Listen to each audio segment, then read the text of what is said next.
What's up, folks? Ayan. Bumili tayo ng chillax, no? Wala na kasi tayong vape, eh. Paubos na. So, ang flavor pala nito is grape bubblegum. Ito binibili ko kasi mas mura.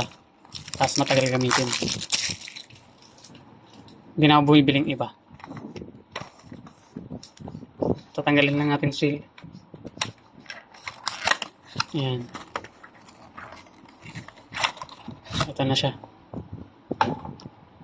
Yun lang kabilis. Bango.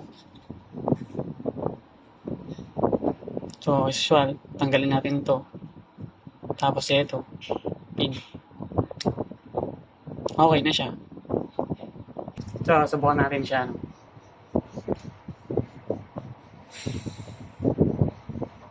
Tabang. Wala kasi yung grape bubblegum o kaya yung black currant eh. Yan lang yung paborito kong flavor eh. Pero no choice ako. Grape bubblegum na lang.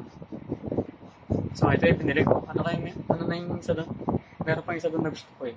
Nakalimutan ko lang. Bubblegum pala. Pero alam ko matabang din yan.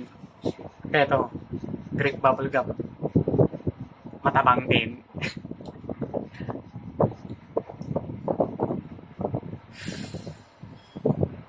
Okay naman, matabang nga lang.